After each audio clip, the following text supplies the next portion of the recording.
January 15, 2024, News Report 1. A delegation led by former U.S. National Security Advisor Hadley and former Deputy Secretary of State Steinberg held talks with Taiwanese President Tsai Ing-wen in Taipei on January 15. This delegation was dispatched by U.S. President Biden, and the chairman of the American Institute in Taiwan, Rosenberg, accompanied them. The delegation expressed U.S. congratulations on Taiwan's successful election and reiterated concerns for peace and stability in the Taiwan Strait, supporting Taiwan's prosperity. A press release from the American Institute in Taiwan stated that this visit marked a precedent of the U.S. government inviting former high-ranking officials to visit Taiwan in a private capacity after the presidential election. In her speech, Tsai Ing-wen stated that the visit of the U.S. delegation was of great significance, showcasing not only U.S. support for Taiwanese democracy but also highlighting the close and solid Taiwan-U.S. partnership. The Taiwanese Ministry of Foreign Affairs pointed out in a press release that over 50 countries and governments, including the U.S., Japan, France, the U.K., Germany, Canada, Singapore, Czech Republic, and Australia, have congratulated and highly praised Taiwan's democratic achievements. However, the Chinese Ministry of Foreign Affairs, on its official website, expressed strong dissatisfaction with the U.S. State Department's statement on the Taiwan election, stating that it seriously violated the One China principle and the three Sino-U.S. joint communiques, seriously breaching the U.S. commitment to maintaining unofficial relations with Taiwan. China strongly opposes this and has lodged a solemn representation with the U.S. Chinese Foreign Minister Wang Yi, emphasized that regardless of Taiwan's election results, it does not change the basic fact that Taiwan is part of China. He warned that any act of promoting Taiwan independence would face severe historical and legal consequences, emphasizing that any violation of the One China principle would be opposed by the Chinese people and the international community. Additionally, on the second day of Taiwan's election, the Chinese Broadcasting Network's military channel announced on Weibo that multiple warships from the Eastern Theater Command were sent to the East China Sea for maritime exercises aimed at enhancing cooperative combat capabilities. The Taiwanese Ministry of National Defense responded, stating that the situation around the Taiwan Strait is closely monitored, and there are no abnormal conditions. The Pacific island nation of Nauru announced the severance of relations with Taiwan, recognizing the People's Republic of China. Nauru and Taiwan established diplomatic relations in 1980, severed ties in 2002, restored diplomatic relations in 2005, and are now parting ways again.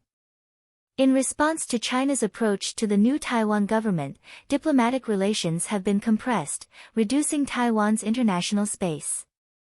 These measures are evidently China's assertive response in the diplomatic arena. However, the attitudes of the Chinese people towards the Taiwan election differ significantly from the government. There are reports that Chinese citizens are secretly bypassing internet restrictions to follow the Taiwan election, expressing admiration for Taiwan's democratic system and even sharing real-time election data on WeChat. News Report 2. Former chairperson of the Democratic Progressive Party, DPP, in Taiwan, Xi Mingtai, passed away in the early hours of January 15 at the age of 83. She was diagnosed with hepatitis B at the age of 36, which later developed into liver cancer at 60. In recent years, his health had gradually deteriorated, and he was hospitalized at the end of last year due to a recurrence of liver cancer. Xi Mingtai's daughter posted a statement on Facebook, pointing out that January 15 was Xi Mingtai's birthday, so this day is not a day of mourning but a birthday. She expressed that the spirit and values Xi Mingtai defended throughout his life would continue to thrive in the world. Xi Mingtai was the overall commander of the 1979 Formosa incident and was imprisoned 3 times as a political prisoner, serving a total of 26 years in jail. He was hailed as Taiwan's Mandela. Xi Mingtai had served as a legislator and played a significant role in the 2006 movement protesting then-President Chen Shui-bian's corruption, leading the Million Voices Against Corruption campaign, with the Red Shirt Army surrounding the presidential office. Xi Mingtai had announced his candidacy for the presidential election for 16 years but withdrew due to insufficient endorsements. He is considered a pioneer of Taiwan's democracy, and his passing has led to mourning in society. News Report 3. According to Bloomberg, U.S. Special Presidential Envoy for Climate John Kerry announced his resignation on January 13. He will assist U.S. President Biden in his re-election campaign. Kerry had been serving as the climate envoy since 2021, dedicated to seeking regional agreements worldwide and promoting clean energy and emission reduction efforts. Currently, Biden has not yet determined Kerry's successor. On the day before Kerry's resignation, January 12, the Chinese Ministry of Ecology and Environment announced that due to health reasons, Xie Zhenhua would no longer serve as China's climate envoy. After Xie Zhenhua's departure, former Deputy Minister of Foreign Affairs Liu Zhenmin took over the position. It is worth noting that Xie Zhenhua had been cooperating with Kerry and others for the past decade. These personnel changes indicate the crucial role climate envoys play in Sino-US relations, and the new envoy will continue to address global issues such as climate change. News Report 4. As of January 14, the conflict between Israel and Hamas has entered its 100th day. In this conflict, Israel has reduced operations in the northern Gaza Strip while conducting extensive attacks in the southern Hayanis and central areas. On January 13, Israeli Prime Minister Netanyahu stated that Israel would ultimately penetrate the southern Gaza, control the border between Gaza and Egypt, citing Hamas's weapons smuggling activities in the region. Netanyahu declared that Israel would continue military operations in Gaza until achieving complete victory, and no one could stop Israel. In addition, on January 14, the Israeli military announced the arrest of two sisters of Hamas deputy chief, Ori, in the West Bank, accusing them of inciting terrorism against Israel. Furthermore, on the same day, Hezbollah in Lebanon launched anti-tank missiles hitting the town of Yaval in northern Israel, resulting in 2 casualties. The Israeli military announced the nighttime killing of 4 gunmen who crossed the border from Lebanon into Israel. Since October 7 of the previous year, there have been continuous clashes along the Israel-Lebanon border, with Hezbollah engaging Israeli forces daily. Reportedly, 115,000 people have evacuated Israel's border areas to avoid the conflict. This situation has heightened regional tensions and had a significant impact on local residents. News Report 5. The U.S. military announced on Twitter that on January 15, Houthi rebels in Yemen launched an anti-ship ballistic missile, hitting a U.S. RRO ship. Fortunately, there were no casualties or significant damage, and the ship continues its voyage. Additionally, the U.S. Central Command stated that on January 14, U.S. military aircraft successfully shot down an anti-ship cruise missile launched by Houthi rebels, targeting a U.S. destroyer in the Red Sea. This is considered a retaliatory action by the Houthis against the U.S. In the early hours of January 12, the UK-US coalition conducted multiple attacks on Houthi positions. On January 13, the U.S. destroyer USS Carney launched Tomahawk cruise missiles, targeting Houthi radar stations. UK Foreign Secretary Cameron stated on Sky News on January 14 that if the Houthis continue to target Red Sea vessels, the UK and the US will take further striking measures. Cameron explicitly pointed out that Iran undoubtedly supports the Houthis, as well as Hamas and Hezbollah, providing them with weapons. Since mid-November of the previous year, the Houthis have launched 28 attacks on Red Sea vessels, affecting ships from over 50 countries, causing global supply chain disruptions and adding pressure to inflation. Some view these events as involving conspiracy, intertwining international relations and regional conflicts. News Report 6. January 14 became the worst day for the Russian Air Force since the invasion of Ukraine, as the Ukrainian Air Force Command announced the downing of 2 significant Russian aircraft in the Azov Sea. One was an A-50 airborne early warning aircraft, and the other was an Il-22 command aircraft. The command aircraft made an emergency landing, while the airborne early warning aircraft crashed. Russian media reported that around 9 p.m. on that day, the Russian A-50 disappeared from radar, and nearby Su-35 fighters pilots reported seeing the aircraft crash in flames. The A-50 airborne early warning aircraft has been in service since 1984, with a peak of over 40 aircraft. Now, only 13 are operational. Each A-50 is valued at $1 billion and is larger than similar American airborne early warning aircraft, possessing strong tracking capabilities. The Ukrainian Air Force commander stated that the A-50 is crucial to the Russian military, and this downing is a significant victory for the Ukrainian military. Additionally, Ukraine also targeted the Il-22I Ilyushin A-50 airborne command aircraft, which made an emergency landing near the Russian border city of Anapa. The tail and both engines of the command aircraft were severely damaged, leading to 2 fatalities. The Il-22M is an airborne control aircraft modified from civil aviation technology, used for intelligence and communication control in warfare. There are claims that Ukraine used Patriot missiles for the attack, stating that Russian aircraft entered the range of Ukrainian anti-aircraft fire. This event marks a significant achievement for Ukraine in resisting the Russian invasion. News Report 7. According to Bloomberg, Philippine President Marcos held a command meeting with the Chief of Staff, Bruna, on January 15.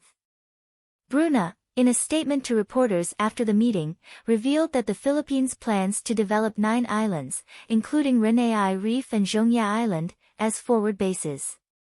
The country also plans to purchase more ships, radar, and aircraft. He further mentioned that as the Philippines shifts its focus from domestic security to territorial defense, President Marcos has requested international support for the military. Additionally, the Philippines plans to establish a team to counter cybersecurity threats. It is noteworthy that China claims sovereignty over Renai Reef and Zhongya Island and has been obstructing Philippine Coast Guard ships from delivering supplies to the military vessels stationed at Renai Reef, even using water cannons against Philippine Coast Guard ships. However, the Philippines has received support from the United States and Japan. Since January 3, the Philippines and the U.S. conducted their second joint patrol in the South China Sea, with the U.S. deploying the Carl Vinson Carrier Strike Group. These measures indicate that the Philippines is seeking international support in the face of territorial disputes and regional security challenges, emphasizing cooperation with the U.S. and Japan. The tense situation in the South China Sea has drawn international attention. News Report 8. According to the Korean Central News Agency, KCNA, North Korea conducted the launch of a solid-fuel medium-range hypersonic missile into the East Sea on January 14. This marks their possession of hypersonic missiles and a test of the reliability of solid-fuel propulsion. South Korea's Joint Chiefs of Staff stated that the missile flew 1,000 kilometers, landing in the East Sea. The Japanese Ministry of Defense reported the missile's maximum altitude as 50 kilometers. This is North Korea's first ballistic missile launch this year. In November of the previous year, North Korea tested a medium-range ballistic missile, and in December, they consecutively launched intercontinental ballistic missiles with solid-fuel engines for 2 days. Observers suggest that North Korea's medium-range ballistic missiles are designed to target military bases in Okinawa and Japan, and possibly even U.S. military bases in Guam. It is anticipated that North Korea will conduct missile tests more frequently this year, potentially impacting South Korea's parliamentary elections in April and the U.S. presidential elections in November. Additionally, KCNA reported that North Korean Foreign Minister Cho Sun-hui is set to visit Russia from January 15 to 17. North Korea has reportedly exported missiles to Russia for use in the Ukraine war in exchange for Russian missile and satellite technology, a trade deemed highly valuable for North Korea. News Report 9. On January 15, the first Republican presidential primary of the United States took place in Iowa. Iowa's primary system differs from other states, using a caucus format. At 7 p.m., Republican voters held caucus meetings at over 1,700 locations statewide. Participants voiced support for their preferred candidates, followed by a secret ballot. After counting, results were reported to the party headquarters and announced a few hours later. Due to a cold snap, the evening temperature might drop to -30 degrees Celsius, potentially affecting public participation in caucus meetings.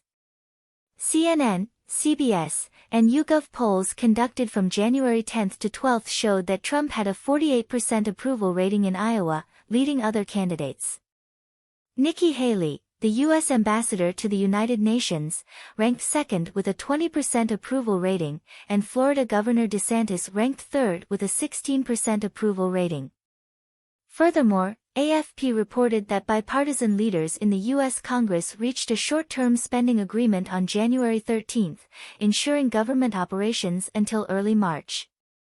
The proposal is expected to be approved before January 19, avoiding a partial government shutdown. Bipartisan leaders also reached an agreement on the total amount of the 2024 fiscal budget, totaling $1.6 trillion, including $886.3 billion for defense spending and $772.7 billion for discretionary spending. Specific details of the spending are currently under discussion. News Report 10. Reuters reports that China's military institutions have continued to purchase chips from NVIDIA over the past year. Harbin Institute of Technology procured 6 A100 chips, and the University of Electronic Science and Technology of China purchased 1 A100 chip, primarily for machine learning and neural network models. Moreover, the Financial Times reported that the U.S. House of Representatives China Strategic Competition Commission plans to send letters to CEOs of NVIDIA, Intel, and Micron Technology, requesting them to testify before Congress. Since last year, the U.S. government has strengthened restrictions on chip exports. These tech companies have been lobbying, arguing that export restrictions harm the U.S. tech industry. Representatives from NVIDIA and Intel stated that a reduction in Chinese orders would impact the U.S. tech industry. News Report 11. On January 15, the People's Bank of China announced nearly 1 trillion yuan in a one-year medium-term lending facility, MLF, operation, injecting funds into the open market. This operation is primarily to address 779 billion yuan in maturing loans, effectively injecting 200 billion yuan into the market. Despite Reuters' estimates suggesting that the People's Bank of China might cut interest rates, the final rate remained at 2.5%, surprising some observers. UBS economist Wang Tao stated that the People's Bank of China is expected to further loosen monetary policy this year. He also pointed out that interest rate cuts and reserve requirement ratio reductions might be implemented before the Spring Festival. However, some believe that interest rate cuts and reserve requirement ratio reductions may not be effectively transmitted under the current circumstances due to restricted funding channels. News Report 12. Xinhua News Agency reported that on January 15, Chinese Premier Li Keqiang announced that China would unilaterally grant visa-free treatment to Swiss citizens. Li arrived in Switzerland for a visit on the same day and held talks with Swiss Federal President Amherd. Amherd stated that Switzerland would provide visa facilitation for Chinese citizens and Chinese enterprises, though not granting visa-free treatment. Before this, China had unilaterally provided visa-free treatment to citizens of 6 countries, including France, Germany, Italy, the Netherlands, Spain, and Malaysia. In March, China implemented permanent visa-free treatment with Thailand. Additionally, in January of this year, China simplified the visa application process for U.S. tourists. These visa preference measures are interpreted as China's effort to attract more foreign tourists. Some opinions suggest that China's actions might be related to a decrease in tourist numbers and diplomatic and legal factors, particularly the recent implementation of anti-spy laws, which may have impacted foreign tourists. News Report 13. A viral message states that the renowned 95-year-old Chinese liberal scholar and economist, Mao Yusher, successfully left the Chinese border and reached a land of freedom. American current affairs commentator Kai Shinkuan also tweeted a photo on January 14, showing Mao Yusher cutting a cake at what appears to be a celebration of his 95th birthday. In the tweet, Kai Shinkuan mentioned that Mao Yusher openly admitted not intending to return to China in his lifetime but is not pessimistic about the future. He believes that the tide of history is irreversible and is confident that China will integrate into the world's free family in the near future, possessing a market economy with free competition, as well as basic rights of freedom, expression, and migration, free from fear. Mao Yusher is a well-known liberal scholar and economist in China, having served as the honorary chairman of the Unirule Economic Research Institute and the chairman of the Humanistic Economics Society. He has long faced suppression from the Chinese government. This information reflects the choice of some Chinese intellectuals to go into exile for various reasons and express a longing for freedom abroad.